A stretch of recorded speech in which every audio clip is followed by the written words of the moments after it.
गोविंद मेरो है गोपाल मेरो है, गोविंद मेरो है गोपाल मेरो है, मेरो बाके बिहारी नंदलाल मेरो है, मेरो बाके बिहारी नंदलाल मेरो है, गोविंद मेरो है गोपाल मेरो है, गोविंद मेरो है गोपाल मेरो है, ओ मेरो बाके बिहारी गोविंद मेरो है गोपाल मेरो है। तालियों का त्योहार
चरावे गोपाल मेरो है, मेरो भैया चरावे गोपाल मेरो है, मेरो रास रचावे रसराज मेरो है, मेरो रास रचावे रसराज मेरो है, गोविंद मेरो है गोपाल मेरो है, गोविंद मेरो है गोपाल मेरो हरि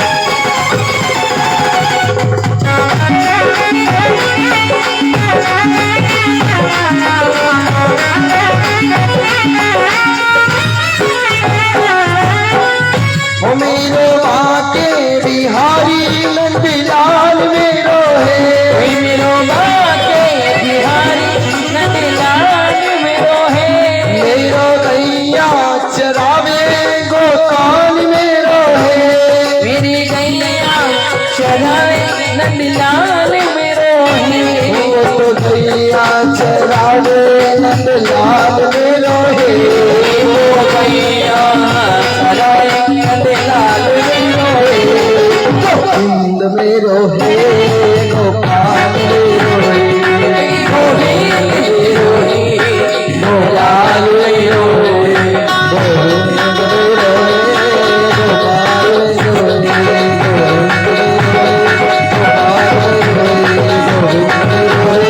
गोपाल मेरो है,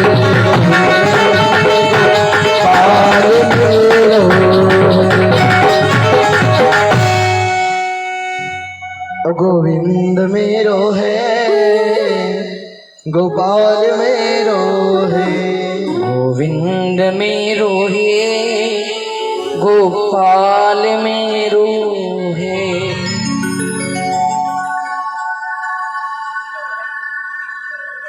10 वर्ष की उम्र तक भगवान वृंदावन रहे। नारद जी के कहने पर कंस को पता चला कि देवकी का 8वां लाल जो था वो यशोदा के गर्भ में पहुंचाया गया। यूं समझो कि यशोदा के पास भिजवाया गया। नारद जी ने सब पट्टी पढ़ा दी कि तुम्हारा 7वां लाल मरा नहीं था, वो रोहिणी के गर्भ में पहुंचाया गया था। 8वां लाल लालिनी हुई थी, लाल हुआ था, भांजा हुआ था, पर तुम्हारे जमाई वसुदेव ने अदला बदली कर दी। अदला बदली। कंस कहने लगा अभी मारू जमाई जी को, अभी मारू देव की बहन को। नहीं नहीं, ऐसा नहीं करना। जिन जिन को मारने के लिए राक्षस भेजे वो क्या वापस आए? लगता है कि सामने वाला बहुत शक्तिशाली है। राजा कंस ऐसा कर कि अब की बार ना तो तू जा ना किसी को मार, अब की बार उन्हीं को बुला ले, कृष्ण और बलराम को यहीं बुला ले। अब मूर्ख और शंख तो दूसरे के फूंकने से बचते हैं।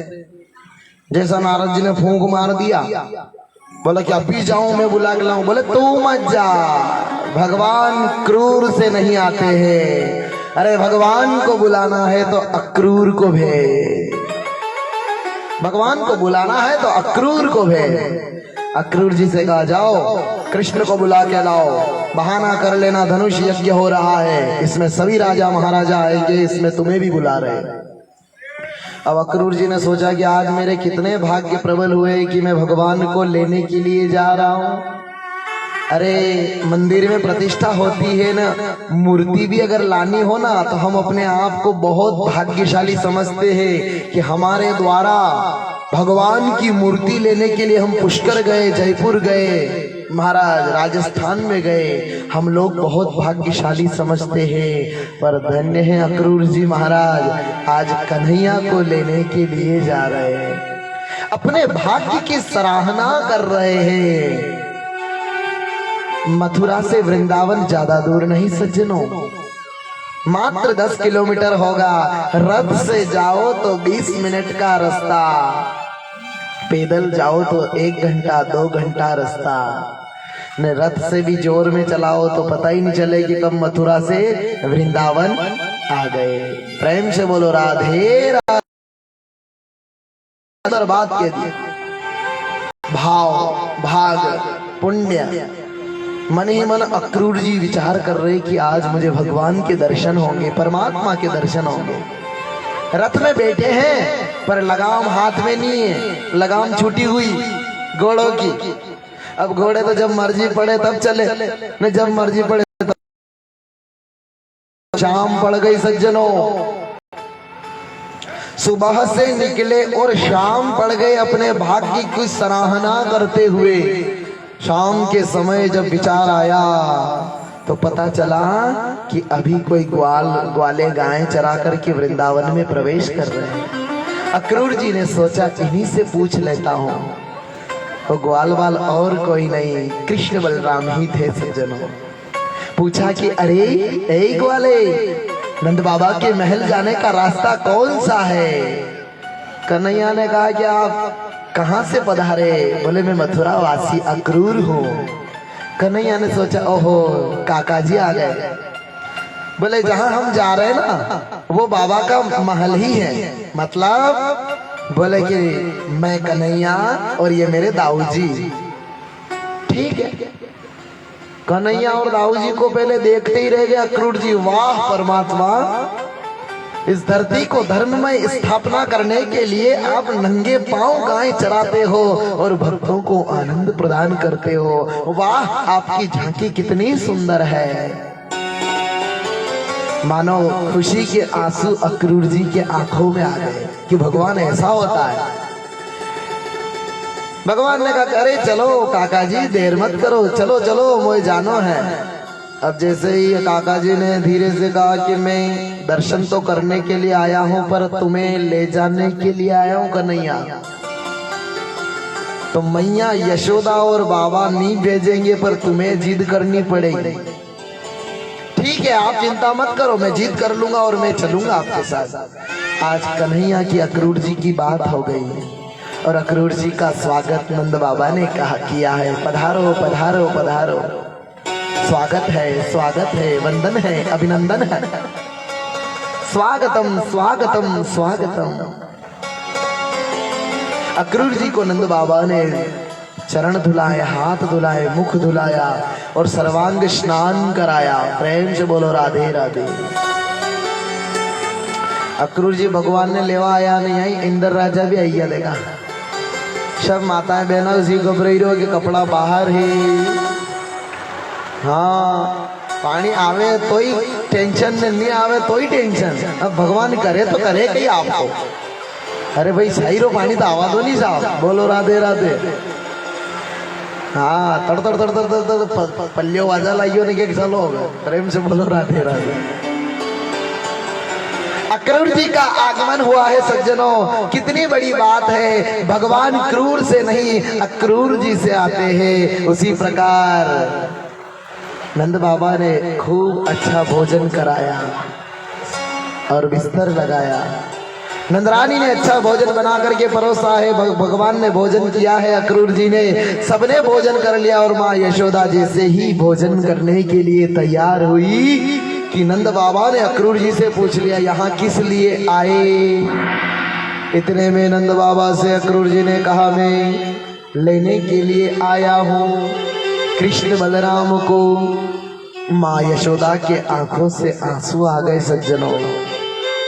भोजन करती हुई थाली सरका दी एक तरफ और दौड़ती हुई आकर के हाथ जोड़ करके कहने लगी, हे अक्रूर जी, ले जाना चाहते हो तो मेरे प्राणों को ले जाओ, मेरे कृष्ण और बलराम को मत ले जाओ, मेरे कृष्ण और बलराम को मत ले जाओ।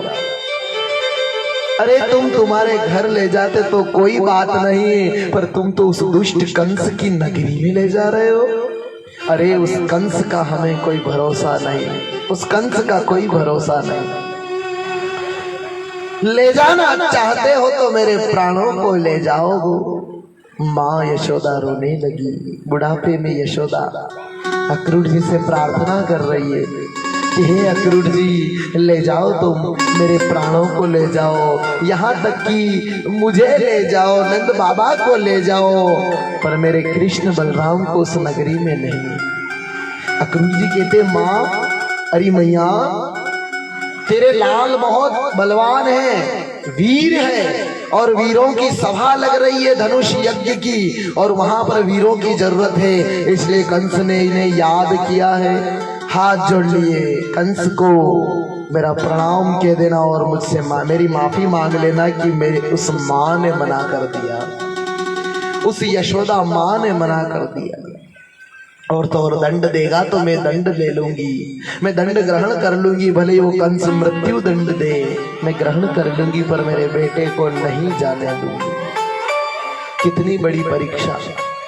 अक्रूर जी ने भगवान के सामने देखा, प्रभु तुम्हारी मैया तो तुम्हें भेजने को राजी ही नहीं, मैं कैसे तुम्हें ले जाऊं, कैसे उस दुष्ट का संहार होए, प्रभु आप ही कुछ युक्ति लगाओ।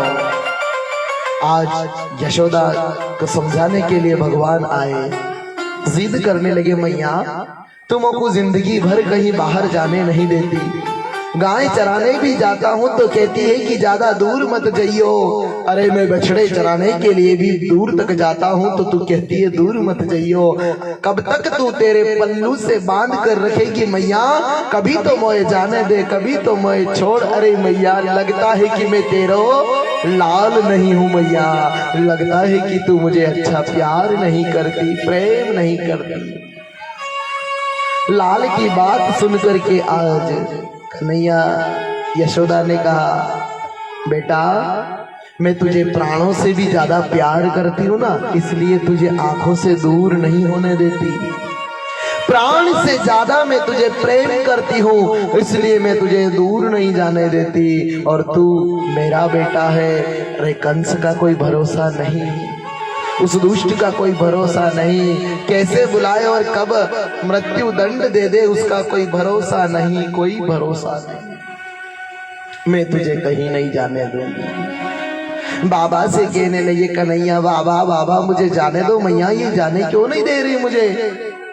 मथुरा जाना है, मोए मथुरा देख लो है, मोए राजा कंस के वहां धनुष यज्ञ हो रहा है, मुझे जाने दो, जाने दो, मुझे जाने दो। खूब जिद कर रहे हैं, ना चाहते हुए भी नंद बाबा ने भी हाँ नहीं करी। सोचो उस स्थिति को सोचो, बूढ़े नंद बाबा, बूढ़ी नंद रानी और छोटे छोटे 10-10 वर्ष के कृष्ण बलराम आज उनको लेने के लिए अक्रूर जी आ गए। कौन जाने दे? हाथ जोड़कर दोनों ने कहा मैं नहीं भेजूंगा, मैं नहीं भेजूंगी। पर कहते हैं बाल हट। कन्हैया ने ऐसी हट करी और हट के आगे माँ को हारना पड़ा। सज्जनों, क्या मैया तू मुझे से प्रेम नहीं करती, प्यार नहीं करती? अरे वो गोपियां सही कहती है, मैं तेरो छोरो नहीं। अगर मैं तेरो छोरो हो तो तू मुझे सब तरफ जाने देती। मैया क्या गोपियां सच कह रही थी? माँ के आंखों से माताओं को क्या लगता है? अरे जिन बेटों को बड़ा करने में माँ बाप ने अपनी सारी खुशी वार दी और वही बेटे बुढ़ापे में माँ बाप के सहारे बनने के बजाय ये कह दे कि आपने हमारे लिए किया ही क्या है। सज्जनों, आपने हमारे लिए किया ही क्या है? माँ के हृदय में बड़ी पीड़ा हुई। आजकल लोग ऐसे माँ बाप को अगर भूल जाते हैं ना तो भगवान भी उन्हें भूल जाते हैं। अरे माँ बाप तो माँ बाप होते हैं सज्जनों। जिंदगी भर वो अपने बेटों की उन्नति के लिए कुछ न कुछ करते रहते हैं और बुढ़ापे में भी प्रार्थना करते हैं कि मेरे बेटे के जीवन में कभी कोई तकलीफ नहीं आए। पर बूढ़े माँ बाप का सम्मान हम लोग नहीं करते। अरे धरती की गहराई को नापा जाता है पर माँ की गहराई को नहीं नापा जाता। आकाश की ऊंचाई को नापा जा सकता है पर माँ की ऊंचाई को नहीं नापा जाता। पिता की ऊंचाई को नहीं नापा जाता। माँ बाप, माता पिता, माँ बाप का प्रेम यदि देखना है ना, बाल बच्चों से प्रेम देखना है तो नंद बाबा और नंदरानी से सीखो। जिंदगी भर तरसते रहे मेरे घर बेटा हो जाए, बेटा हो जाए, बेटी हो जाए। 80 साल के बुढ़ापे में बेटा हुआ। अब कौन माँ बाप बुढ़ापे में अपने बेटे को दूर भेजेगा सज्जनों? पर ना चाहते हुए भी आज कन्हैया और बलराम को हाँ कहनी पड़ी माँ को। सुबह हुई, रात को न तो गोपियां सोई, न माँ यशोदा सोई, न नंद बाबा न अक्रूर जी सोए। सजन सकारे जाएंगे मेरे नैना मरेंगे रोए। अरे विदना ऐसी रे न कर भोर कबहू नहीं हो, भोर कबहू नहीं हो। विदना ऐसी रे न कर भोर कबहू नहीं हो।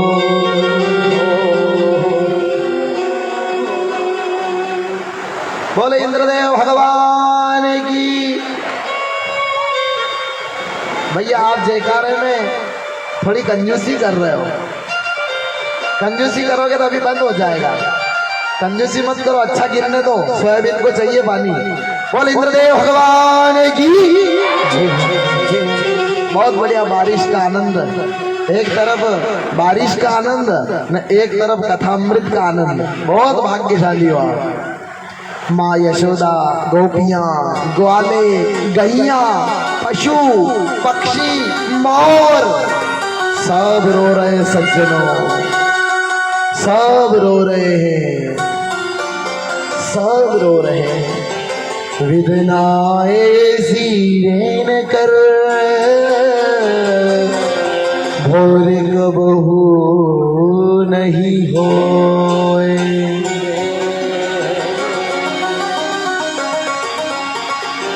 सब रो रहे हैं, बिलख रहे हैं। माँ यशोदा ना चाहते हुए रात भर रोते रोते बिताई सज्जनों, रोते रोते बिताई।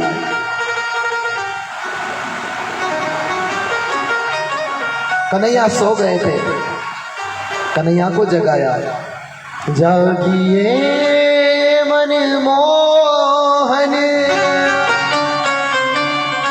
पंजीवन में बोले रे, पंजीवन में बोले, जीवन में बोले। जागिए मन मोहन पंजीवन में बोले, पंजीवन में बोले मोर।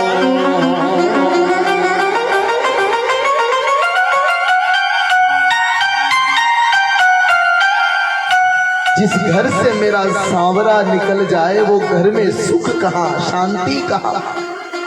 रो रहे हैं, बिलख रहे हैं। मानो कि माँ यशोदा रोती रोती तैयार कर रही है। अरे कठोर कान्हा, तू मुझे छोड़कर जा रहा है ना, जा, पर वहां तुझे माँ के हाथ का माखन मिश्री नहीं मिलेगा, ध्यान रखना।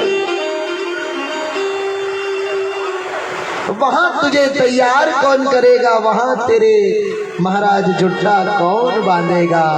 महाराज वहां तेरे पीतांबर और तुझे बहुत सुंदर कौन किया।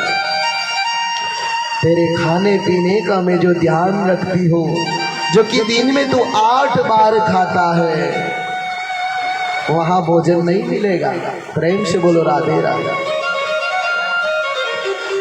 फिर भी माँ यशोदा ने तैयार किया है, ना चाहते हुए भी माँ ने अपने जिगर के टुकड़े को आज विदा करने के लिए तैयार हुई सज्जनों।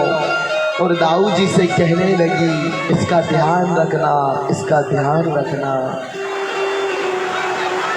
दाऊ जी जैसे ही रथ में बैठे, कन्हैया रथ में बैठे, कन्हैया ने अक्रूर जी से कहा, अक्रूर जी जल्दी रथ हाँको, अब अगर मैया ने मुझे रोक लिया तो मेरा दिल नहीं करेगा जाने का, क्योंकि मेरी माँ रो रही है मेरे सामने और मेरी माँ का रोना मैं नहीं देख सकता। क्योंकि माँ की आत्मा पुत्र की आत्मा से जुड़ी हुई रहती है। पुत्र को यदि दुख हो तो माँ को दुख होता है, और माँ को यदि तकलीफ होती है तो पुत्र को तकलीफ होती है। प्रेम से बोलो राधे राधे। अक्रूर जी ने रथ को जैसे ही धीरे धीरे चलाया है, भगवान ने कहा रथ जोर से हाँको। आज रथ धीरे धीरे करके जोर से रथ को हाँकने लगे। जब तक वो रथ जा रहा था तब तक माँ यशोदा उसे देख रही थी, और रथ की धूल जब तक उड़ती रही तब तक उस धूल को देखती रही और मूर्छित होकर गिर पड़ी माँ यशोदा। आगे गए तो गोपियां रास्ता रोक कर खड़ी थी। सभी गोपियां रोती बिलखती हुई कहती है, अक्रूर, तेरा नाम अक्रूर किसने रखा? तू तो क्रूर है रे, हमारे प्राणनाथ प्रियतम को लेके जा रहा है, तेरा नाम अक्रूर। क्रूर, तू हमारे भगवान को ले जा रहा है, तेरे रथ के पहिए हमारे ऊपर से होकर के निकाल और हमारे प्राणों को भी ले जा। बहुत सी गोपियों के बीच में राधिका रानी बैठी थी। कन्हैया ने राधिका रानी को समझाया, गोपियों को समझाया, परश्वः आगमिष्यामि, मैं परसों के दिन आ जाऊंगा। परसों की कहकर गए घनश्याम, न आए बरसों बीत गए। परसों की कहा है, राधिका रानी को बंसी दी है, जब जब मेरी याद सताए तब तुम ये बंसी बजा लेना। बंसी दी है, गोपियां रो रही रही है, बिलख रही है, पर भगवान ने बंसी दी, ये बंसी रखो, जब जब मेरी याद आए ये बंसी को बजा लेना, मैं आ जाऊंगा। गोपियों को समझाया, राधा रानी को समझाया, सब रो रहे बिलख रहे, तो राधा रानी को भी दया आई, अक्रूर जी को भी दया आई कि मैं कृष्ण और बलराम जैसे छोटे बच्चों को ले जा रहा हूँ, इतना घोर पाप कर रहा हूँ। अक्रूर जी को मोह माया हुई तो भगवान ने यमुना जी में अक्रूर जी को स्नान करवाया। अक्रूर जी ने देखा कि यमुना जी में भी कन्हैया ने, रथ में भी कन्हैया, इधर भी कन्हैया उधर भी कन्हैया। समझ गए ये कोई कृष्ण कंस का भांजा नहीं, ये जगत पिता जगदीश्वर है, इसे कोई नहीं मार सकता, इसे कोई परास्त नहीं कर सकता। अक्रूर जी को हिम्मत हुई और जब मथुरा नगरी पहुंचे तो नंद बाबा और ग्वाले भी पहुंच गए शॉर्ट रास्ते से। अब नंद बाबा से देखकर कन्हैया को बड़ी खुशी हुई, ग्वालों को देखकर बड़ी खुशी हुई। न ग्वालों ने तो और डांटा, चोरेदारी के तो अकेलो अकेलो धनुष यज्ञ में आ गए हो, हमें भी तो खबर दे दे, तो हम भी तो तैयार होके आते, चल मथुरापुरी देखते। तो नंद बाबा से आज्ञा ली और मथुरापुरी देखने के लिए गए। जैसे ही सब मथुरापुरी को देख रहे हैं तो मथुरा वाले कह रहे हैं कि पूतना को मारवे वारो आ गए हो, सकटासुर को मारवे वारो आ गए हो, हे तृणावर्त का वध करने वाला आ गया, और हमें तो लगता है कि कंस को भी यही मार देगो। ऐसे काना फूसी होने लगी मथुरा में। सब भगवान के दृश्य को देख रहे हैं, सब भगवान के स्वरूप को देख रहे हैं। न ग्वाल वालों को देख रहे, हंस भी रहे कि भगवान के सामने ये नंगे पुंगे कौन आ गए हैं, कपड़े वपड़े भी नहीं पहने, फटे कपड़े पहनकर दाढ़ी के कौन आ गए। मधुमंगल ने कही, अरे कन्हैया कपड़े की व्यवस्था तो कर दे। कन्हैया ने जैसे ही देखा आसपास कोई नहीं दिखा तो कपड़े लेकर के धोबी जा रहा था, कंस का सेवक धोबी। प्रेम से बोलो राधे राधे। इंद्र राजा यहाँ पर भी आने लग गए।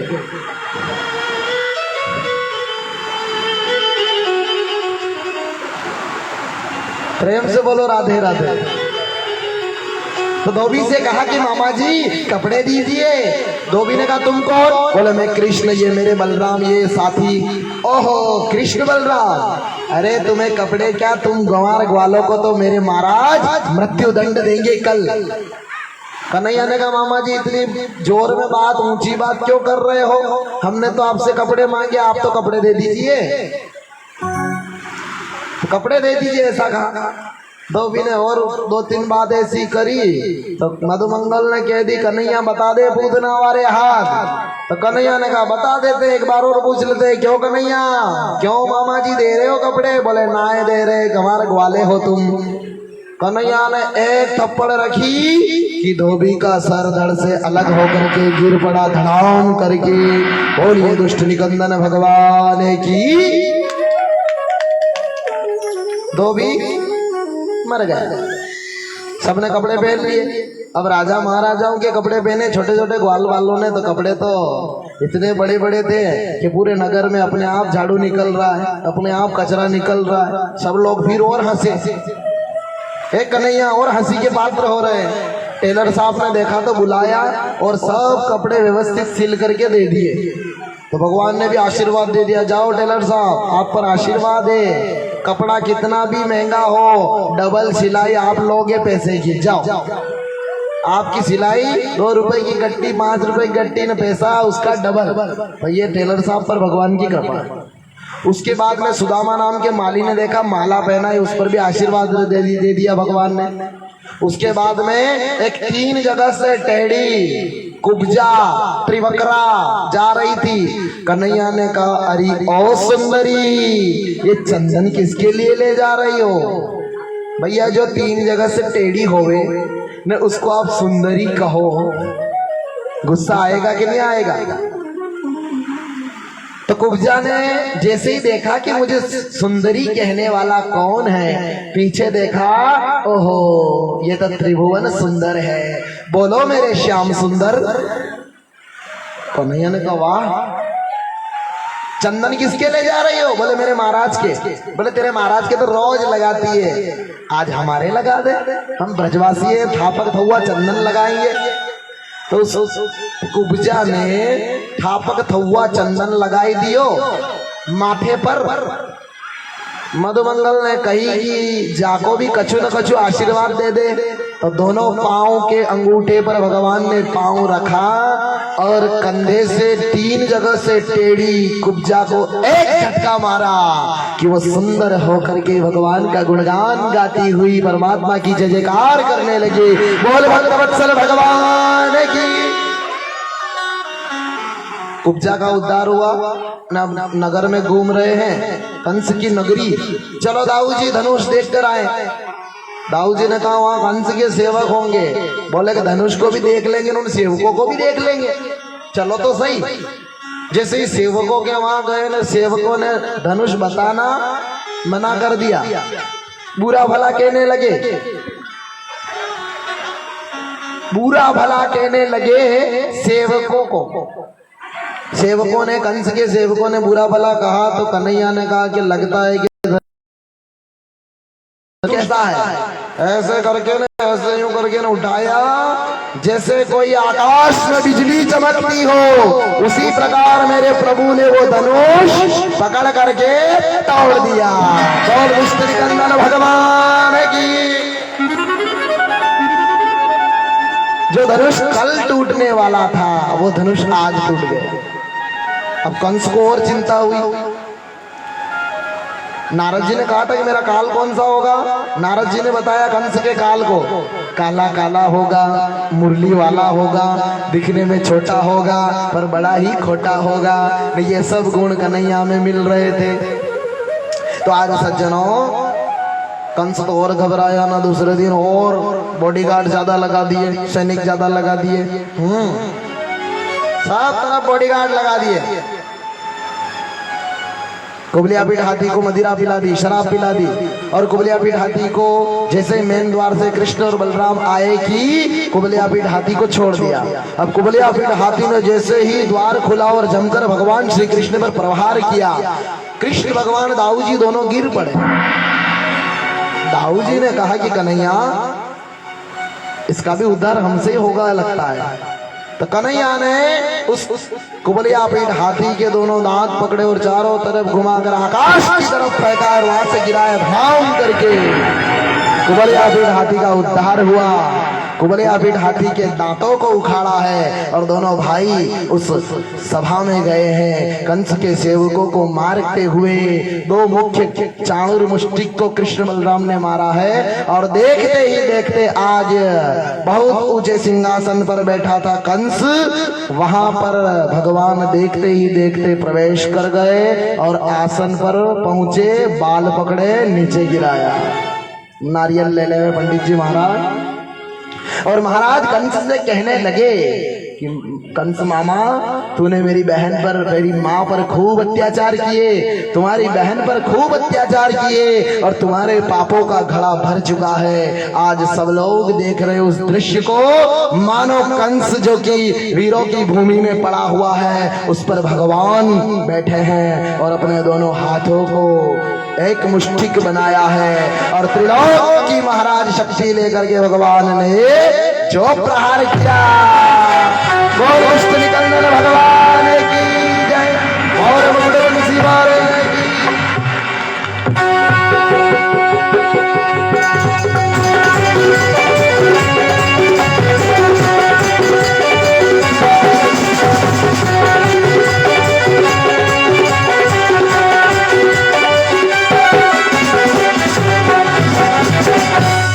मर गया। कौन? कंस। अच्छा, पीछे वाले ने ताली नहीं बजाई, 100 में से 90% ने बजाई, 10% नहीं बजाई। कोई रिश्तेदार तो नहीं था कंस का? कभी बुरो लागियो है कि कंस का मरियो। प्रेम से बोलो राधे राधे। एक बार हम सब मिलकर जोरदार ताली बजाते हैं। बोल दुष्ट निकंदन भगवान की। अरे भाई, दुष्ट को तो मरना ही अच्छा रहता है ना। आप भी कहो जो कि समाज में कोई गलत निकली जा, मतलब कंस जैसो, बाकी आप ही सब और कहीं नहीं कहा, तो अगर वो चलियो जावे तो फिर आप सब कहीं को हवरियो फन कटियो। बोलो राधे राधे। आप सबको हवरियो ग्यो बरो छाता में तो रिया नकाशा हव मनक मरी जा तो हे भगवान ऐसा क्यों हुआ, ऐसा क्यों हुआ, ऐसा ज्ञानी हमारे बीच से क्यों चला गया। न अधर्मी मर जाए तो बहुत अच्छा भगवान आपने अब कृपा करी हमारे ऊपर। तो ऐसे सज्जन कंस मरा, देवकी वसुदेव को भगवान ने छुड़ाया है और देवकी वसुदेव को छुड़ा करके मथुरा पर राज्य शासन पर उग्रसेन राजा को बिठाया है राजगद्दी पर। और अस्थि प्राप्ति जो कंस की पत्नियां हैं वो गई जरासंध के पास, क्योंकि जरासंध पिताजी थे, हमारे जमाई को मार डाला। तो जरासंध जो कि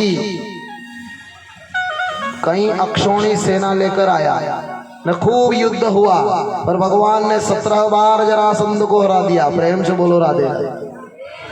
अब भगवान ने कहा लड़ाई झगड़े थे ये, वसुदेव देवकी ने भगवान को पढ़ने के लिए गुरुकुल भेजा।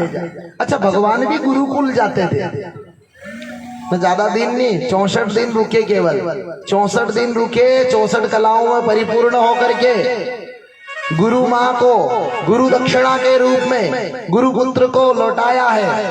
न सुदामा जैसे मित्र से मित्रता करी है, न छुपके से सुदामा ने क्या खा लिए थे, चने।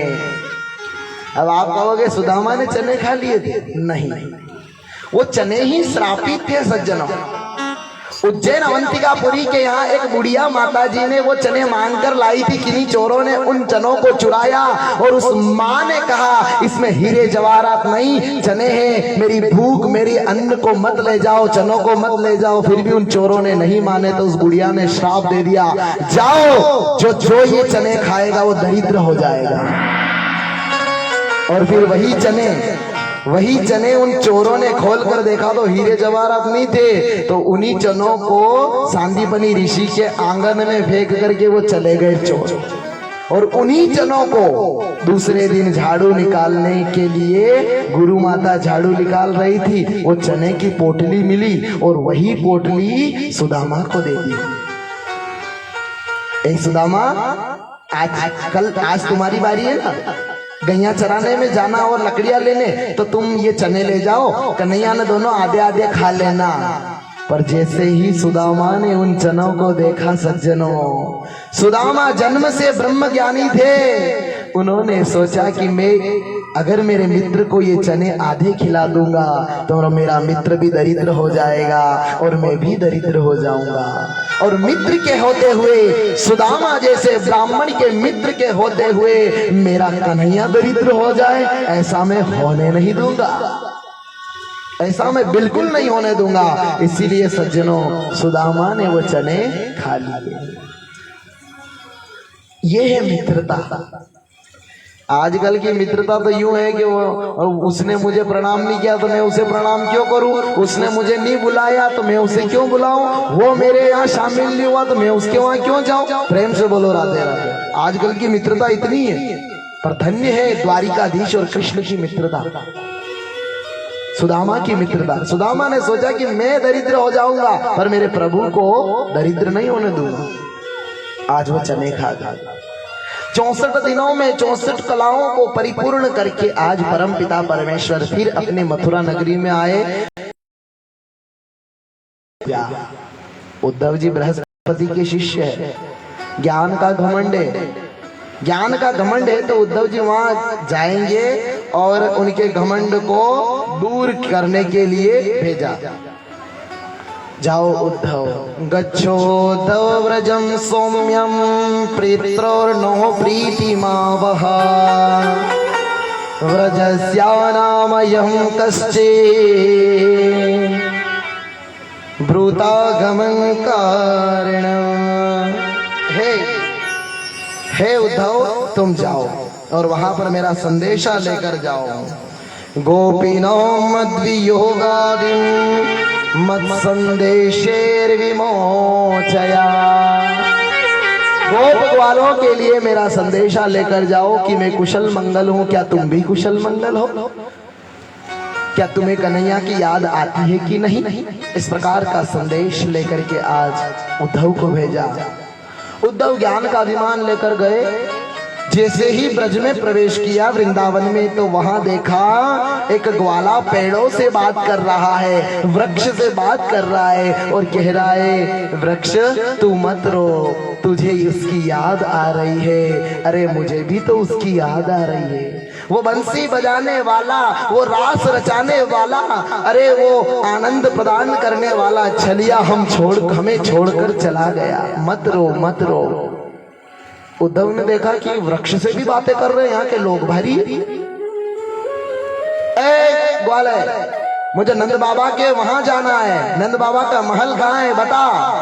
तो उस ग्वाले ने कहा, ये जो नाली बहकर आई रही ना, इस नाली में जो पानी है वो पानी नहीं, वो समस्त वृंदावन वासी गौवे ग्वाले गोपियों के रोने की वो आंसू है। और वो आंसू जहां से बहकर आ रहे हैं वो नंद बाबा का महल है, वहां चले जा।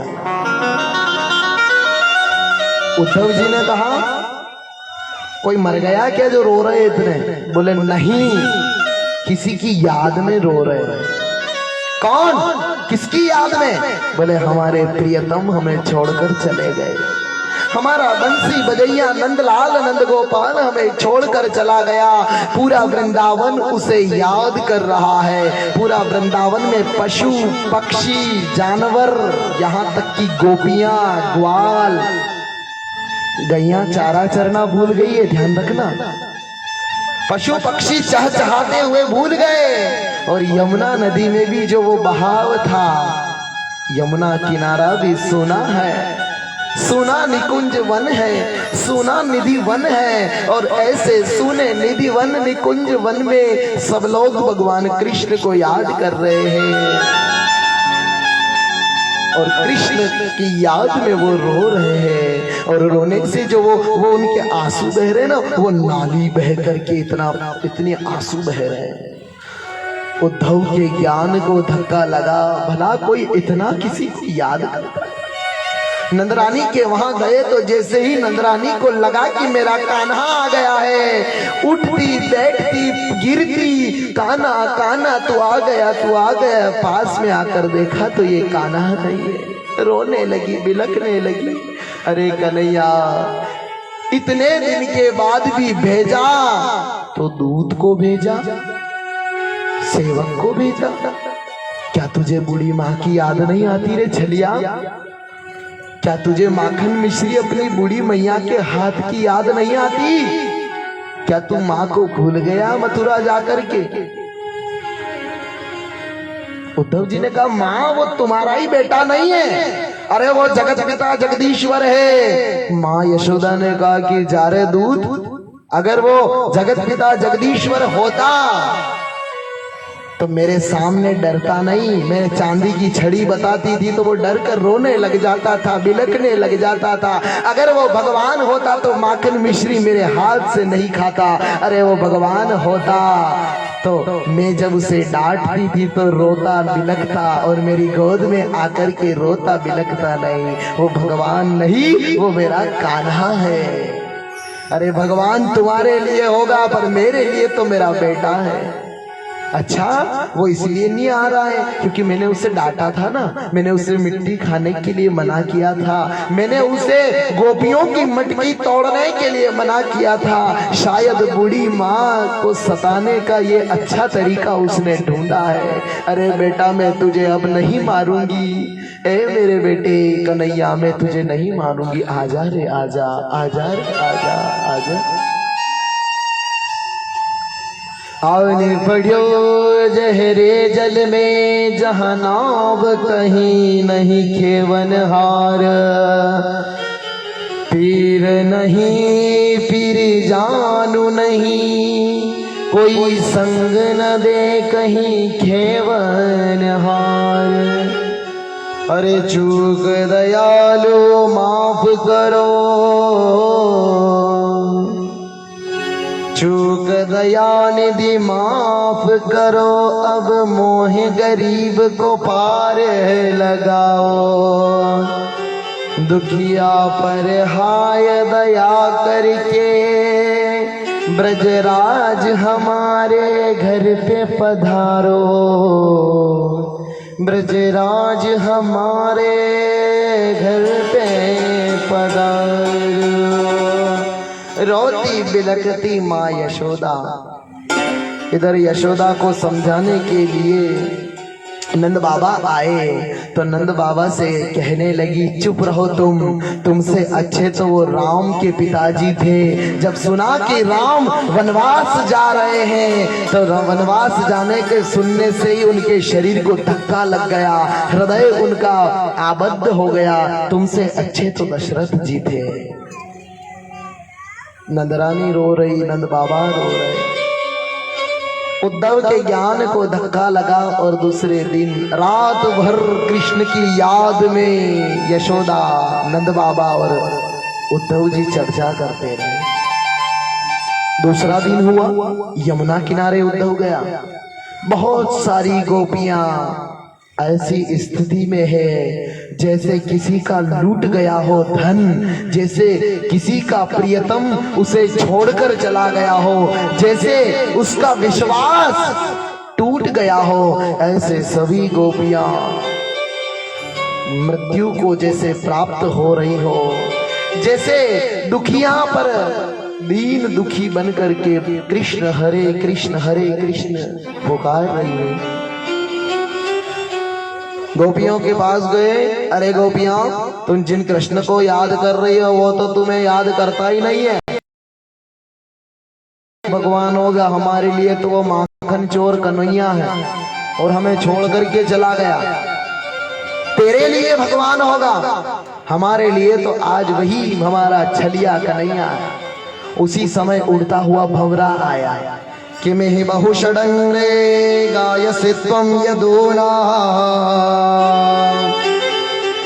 मधुपगितव बंधो मा स्पृशाग्रीं सपत्न्या उच्च विलुलितमाला कुङ्कुमश्मश्रुभिर्नः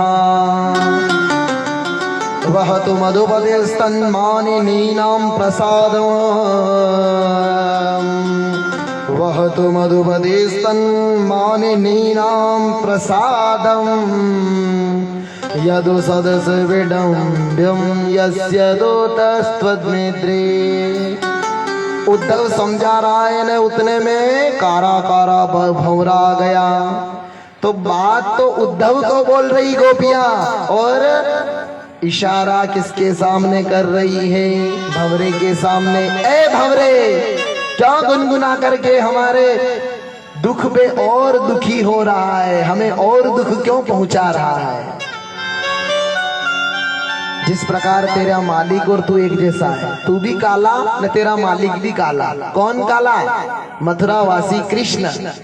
तू भी हर फूल में से बैठता है और सुगंध लेके चला जाता है, वह भी हमसे प्रेम जता करके प्रेम को निभा नहीं पाया। घर सो परसों की कह गए घनश्याम, न आए बरसों बीत गए, न आए बरसों बीत गए, न आए बरसों बीत गए।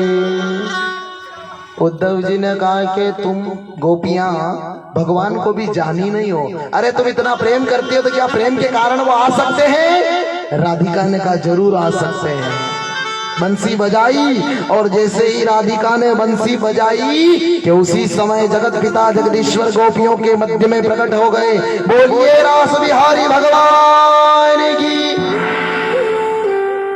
ये रहे हमारे भगवान, ये रहे हमारे परमपिता परमेश्वर, हमारे प्रेमी प्रिय सखा। जो मैं ऐसा जानती प्रीत किए दुख होए, नगर डिंडोरा पीटती प्रीत न करियो कोई। कन्हैया, तुम तो परसों की कहकर गए थे ना, बरसों लगा दिए तुमने। परसों की कहकर गए थे, तुमने बरसों लगा दिए, आए नहीं। कन्हैया ने भी खूब सबसे बातें करी। उद्धव समझ नहीं पाया कि एक तरफ तो मथुरा थे न एक तरफ आज यहाँ आ गए, इनकी भक्ति यही जाने, पर मैं तो ये जानता हूँ कि वृंदावन में भक्ति तरुण है, वृंदावन में भक्ति जवान है। और मानो कहने लगे हैं भगवान जब भी मुझे जन्म मिले तो वृंदावन में मिले, भले वृंदावन का कीड़ा बन जाऊं, भले नाली का कीड़ा बह करके बन करके और भगवान राधे राधे जपा करूं, है वृंदावन में का कीड़ा बन करके राधे राधे जपो। प्रेम से बोलो राधे राधे। कन्हैया कन्हैया पुकारा करेंगे, लताओं में ब्रज की गुजारा करेंगे, कभी तो मिलेंगे वो बाके बिहारी, चरण चिन्ह उनके लगाया करेंगे, कभी तो मिलेंगे वो बाके बिहारी, चरण चिन्ह उनके लगाया करेंगे, कन्हैया कन्हैया पुकारा करेंगे। इतना तो करना स्वामी जब प्राण तन से निकले, गोविंद नाम लेकर जब प्राण तन से निकले। श्री गंगा जी का तट हो, मेरे मुख में तुलसी दल हो, मेरा सांवरा निकट हो, जब प्राण तन से निकले, जब प्राण तन से निकले, जब प्राण तन से निकले।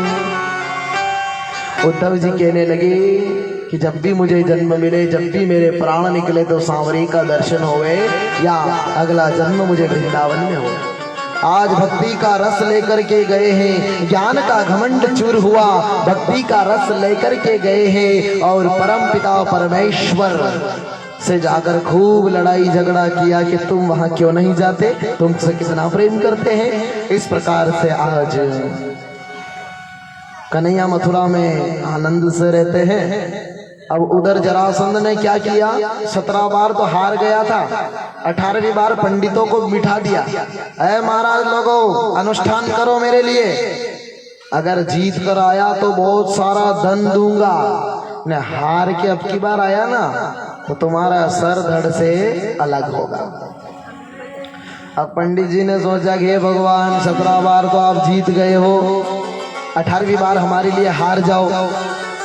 सब ब्राह्मण लोगों ने कहा प्रभु 17 बार आप जीत गए, 18वीं बार हमारे लिए हार जाओ। तो भगवान ने अपनी योग माया को आदेश दिया और द्वारिकापुरी का निर्माण किया समुद्र के बीचों बीच। 18वीं बार जरासंध कालय वन को लेकर के आया, कालय वन को लेकर के आया और 23 अक्षुण्य सेना और लेकर के आया और खूब घमासान मथुरा में कृष्ण और जरासंध का युद्ध हुआ। आज ब्राह्मणों के वचन के लिए आज परमात्मा मथुरा वासी जो थे उनको द्वारिकापुरी शिफ्ट किया और यहाँ से भगवान कृष्ण और दाऊ जी ने युद्ध करते करते करते करते मथुरा नगरी से भाग गए। नाम पड़ गया रण छोड़। बोलिए रण छोड़ भगवान की। आगे कालयवन भगवान के पीछे बड़ा, जरासंध कन्हैया के भाई बलराम के पीछे पीछा कर रहे थे। कालयवन को मुचकुंद की गुफा में ले गए और मुचकुंद के ऊपर अपना दुपट्टा ओढ़ा दिया। मुचकुंद जो कि राम जी के युग से थे, त्रेता युग में सोए थे न द्वापर युग आ गया। उस कालयवन ने मुचकुंद की नींद भंग कर दी और जैसे आंखें खोली कि कालयवन जल करके राख हो गया। न इधर परवर्षण पर्वत पर कृष्ण बलराम दोनों चढ़ गए। जरासंध ने उस परवर्षण पर्वत पर आग लगा दी और एक छलांग में मथुरापति से प्रवर्षण पर्वत से एक छलांग लगाई तो पहले मथुरापति थे, अब द्वारिकाधीश के अधिपति बन गए। बोलिए द्वारिकाधीश भगवान की जय। अब आगे चलकर भगवान ने सोचा लड़ाई झगड़ा तो घना करीला, अब थोड़ा मांडव करें। 7 हाथ के लोग होते हैं द्वापर युग में, 14 हाथ के लोग होते हैं त्रेता युग में और 21 हाथ के लोग होते हैं सतयुग में। अब सतयुग के राजा रेवत लेकर गए थे न कन्या सतयुग की, तो 21 हाथ की कन्या, न 7 हाथ के बलराम जी, न विवाह शादी को योग भी जमियो, न फेरा भी पड़ी जा। फेरे पड़ रहे वहां सब रुमाल में मुंह में रुमाल डाल करके हंस रहे। लंबी बहू के बड़े भाग, बड़ी बहू के बड़े भाग, ऐसे हंस रहे। कन्हैया ने भी ठिठोरी कर दी, वाह दाऊ जी, अब तो भाभी जी को हमेशा झुक करके प्रणाम करना पड़ेगा। तो दाऊ जी ने सोचा और कोई चिढ़ाएगा कि नहीं चिढ़ाए, पर ये मेरा कन्वा जरूर चिढ़ाएगा। तो विवाह हो गया न, दाऊ जी ने अपनी पत्नी को एक जगह खड़ा किया, खड़ी हो यहाँ पे। अब जैसे 21 हाथ की बहू खड़ी हुई, वो समझी कि दाऊ जी कुछ प्रसाद दे रहे होंगे। दाऊ जी पे हर समस्या का हल है न, आज भी हल छठ है। बोलो राधे राधे। आज दाऊ जी का उत्सव है, हल छठ है, आज हल छठ। तो दाऊ जी पे हर प्रश्न का हल है। दाऊ जी ने हल मूसल संभाले और रेवती मैया जो खड़ी थी उस पे हल मूसल एक जोर की रखी। 21 हाथ की रेवती 7 हाथ की हो गई। ये तो दाऊ जी जाना छोटी करी थी, आपके कोई ऐसी बड़ी रेवती है बने छोटी मत कर जो पता चले कि बना तो हाथ हाथ की कर दी ना, आप तो सीताराम वही जावे। ध्यान दीजिएगा, ये तो दाऊ जी थे जिन्होंने रेवती को 7 हाथ की कर दिया। अब साहब दाऊ जी का विवाह तो रेवती के साथ हो गया। अब कन्हैया ने सोचा कि मेरा भी विवाह हो जाए, न करे तो काहे से करे, पहले से रिश्ता थोड़ी मिलेगा। वो तो परिस्थिति ही भगवान की योग माया ने ऐसी लगाई कि महाराज कुंडलपुर के राजा भीष्मक, भीष्मक के 5 बेटे, सबसे छोटी बेटी थी रुक्मिणी अम्बा, रुक्मिणी अम्बा। और सबसे बड़ा जो भाई था रुक्मिणी का, उसने बिना पूछे पिता और माता और बहन से रुक्मिणी जी का रिश्ता भी, सगाई भी करके आ गया। नारियल भी देकर आ गया, पैसे भी देकर आ गया। किसको? शिशुपाल को। चंदेरी राज के शिशुपाल को तिलक करके आ गया और कह दिया फलाने दिन बारात आ रही है। ओहो हो, हुआ यही सज्जनों, रुक्मिणी को पता चला, नारद जी ने समझाया कि तू तो पत्र लिख दे। किसको? बोले द्वारिकाधीश को। वहां कोई मांडो नहीं ने थारे द्वारिकाधीश के हंडे जोड़ी अच्छी रहेगी। भैया शेर का भाग तो शेर को ही अच्छा लगता है ना, हिरण को नहीं जमता। तो आज कन्हैया ने के वर्ण करने के लिए रुक्मिणी ने पाती लिख दी। अरे पाती लिखत रुक्मण रो रही है, पाती लिखत रुक्मण रो रही है, पाती लिखकर रुक्मणी रो रही है। जी कोई नैना माहे अम्बे, कोई नैना माहे करे सतनीर, पाते लिखता रुक्मण रो रही है।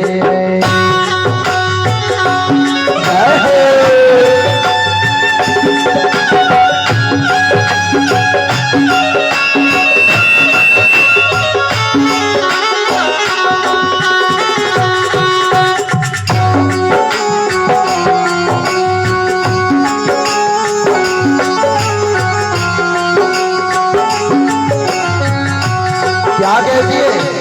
हो फाड़े फाड़ कर पात बनाया, साड़ी फाड़ी कर पात बनाया।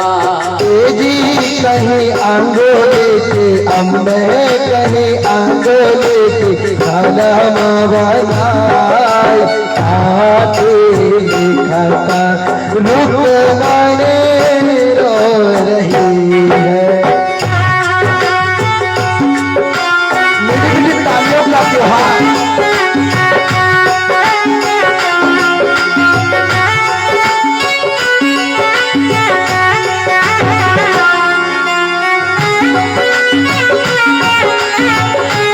जय हो।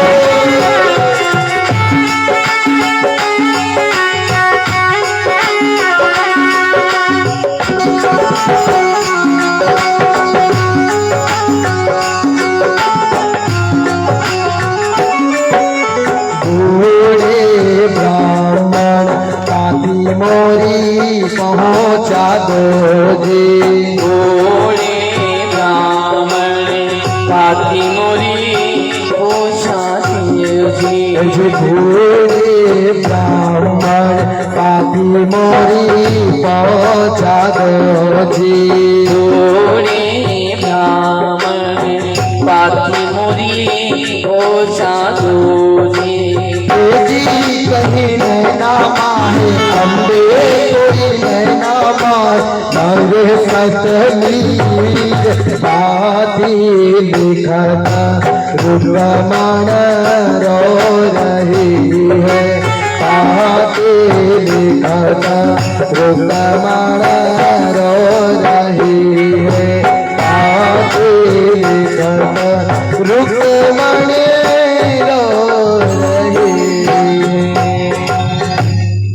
रुक्मिणी अम्बा रोती रोती बिलखती हुई पाती लिखी है, प्रभु आप नहीं आओगे और शिशुपाल के साथ में विवाह नहीं करूंगी। ये ब्राह्मण देवता के हाथ में मैं ये पहुंचा रही हूँ। ब्राह्मण देवता से विनती करी कि मेरा संदेश पहुंचा देना। ब्राह्मण देवता रात के अंधेरे में गए, सुबह सुबह होए तब तक तो द्वारिकापुरी पहुंच गए और वहां पर पूरा पत्र सुना दिया। श्रुत्वा गुणान् भुवन सुंदर श्रृण्वतान्ते।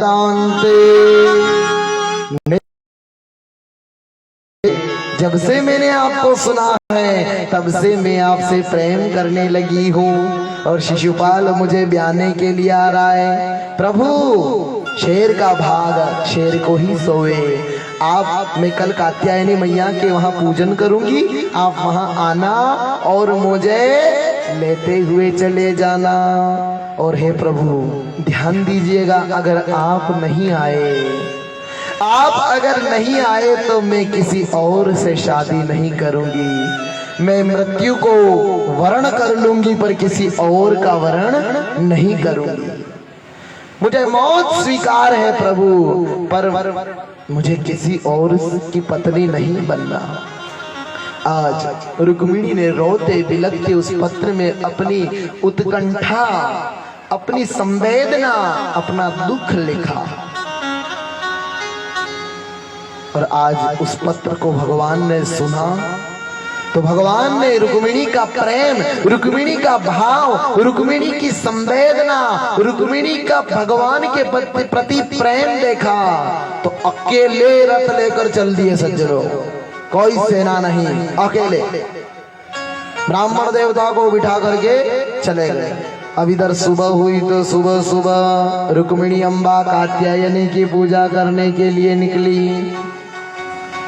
मन में चिंता के बादल सता रहे हैं, क्या पता कन्हैया आएंगे कि नहीं, क्या पता प्रियतम को खत मिला कि नहीं, क्या पता मेरे प्रभु के पास में वो संदेश पहुंचा कि नहीं। आज रुक्मिणी अम्बा कात्यायनी मैया गई और कात्यायनी मैया के मंदिर में जाकर के पूजा करी और मानो मैया से बार बार मना रही है, मैया को बार बार कह रही है, मैया शादी से पहले हम आपको भजन करते हैं तो आप हमारा बेड़ा पार लगा दे। कात्यायनी महामाये महायोगिन्यधीश्वरी नंद गोप सुतम देवी पति में कुरुते नमः। है कात्यायनी मैया, क्या मेरी प्रार्थना आप सुनी, आपने सुनी? मुझे केवल कृष्ण से वर्ण करना है, कृष्ण को वर्ण करना है। जब ये प्रार्थना करी रही थी कि बूढ़े ब्राह्मण देवता आ गए। ब्राह्मण देवता ने भी मुंह लटका कर आए, पंडित जी आप गए कि नहीं, आपने मेरा उनसे संदेश पहुंचाया कि नहीं। पंडित जी भी निराश होकर के बैठ गए, क्योंकि पंडित जी ने देखा कि शिशुपाल ने सब तरफ पहरेदार लगा रखे थे, ज्यादा कुछ कहे तो अभी सब कहानी मिट जाए, कथा पूरी हो जाए। पंडित जी आकर एक तरफ बैठ गए। अब तो कात्यायनी मैया से प्रार्थना करती है, या देवी सर्वभूतेषु मातृरूपेण संस्थिता नमस्तस्यै नमस्तस्यै नमस्तस्यै नमो नमः। हाँ भैया रुक्मिणी जी को भेज दो, यहाँ पूजन करेगी है ना। रुक्मिणी जी को भेजो पहले, फिर ठाकुर जी आएंगे। मानो रुक्मिणी कहती है, ओ मैया श्रृंगार तेरा लाल है, ओ मैया श्रृंगार तेरा लाल है, ओ मैया श्रृंगार तेरा लाल है, ओ मैया श्रृंगार तेरा लाल है। जय जय जय गिरिराज किशोरिया, जय जय जय जय जय गिरिराज किशोरी, जय महेश मुख चंद्र चकोरी, ओ मैया तेरी जय हो मैया, ओ मैया तेरी हो मैया, तेरी जय हो मैया, तेरी जय हो मैया, जय हो मैया तेरी जय हो मैया। हो मैया श्रृंगार तेरा लाल, ओ मैया श्रृंगार तेरा लाल है। लाल महावर लाल लाल चूड़िया, लाल महावर लाल लाल चूड़िया, लाल सिंदूरी तो लाल लाल चुनरी, लाल सिंदूरी तो लाल लाल चुनरी, मृग मदिका तिलक तेरे भारी, मृग मदिका तिलक तेरे भारी, दर्शन करके मनवा निहारे, दर्शन करके मनवा निहारे, हो मनवांछित वर देने वाले, रखियो लाज सुहाग की डाली, जय मैया गोरी जय हो मैया, ओ मैया तेरी जय हो मैया, जय मैया तेरे जय हो मैया, ओ मैया तेरी जय हो मैया।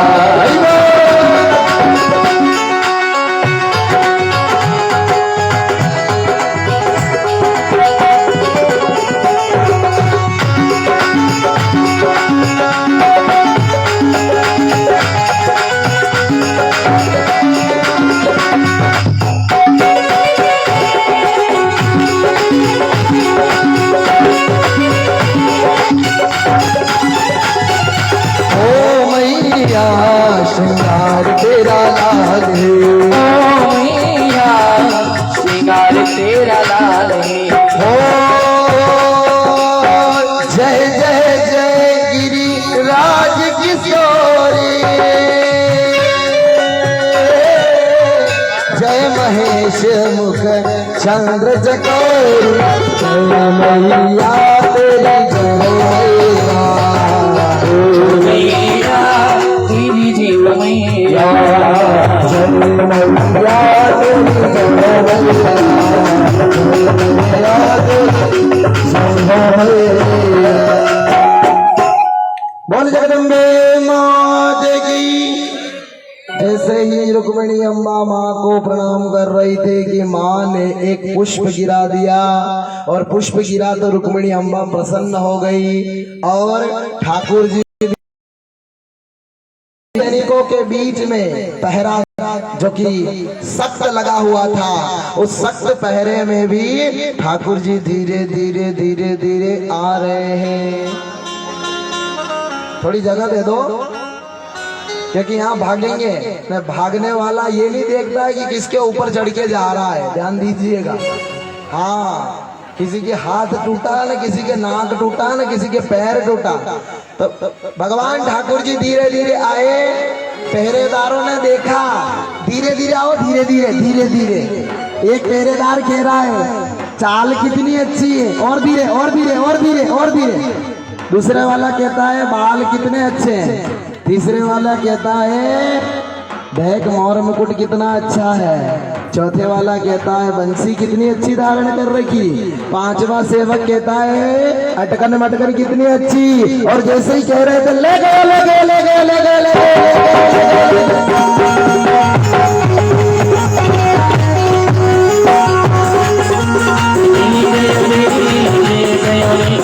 लाल की बनी ले गयो रे,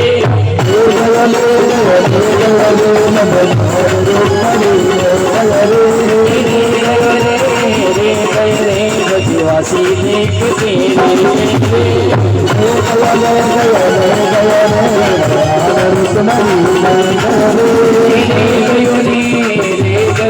शिशुपाल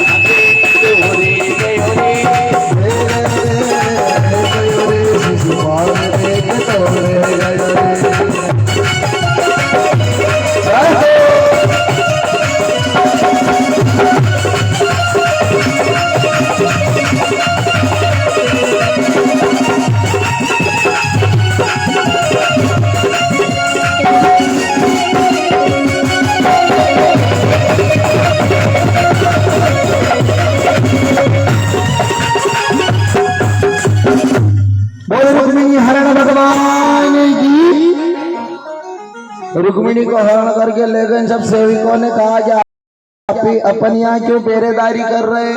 बोले रुक्मिणी की रक्षा के लिए। बोले कि रक्षा के लिए क्या, जो आया था लटकन मटकन झटकन करके ना वो तो ले गया।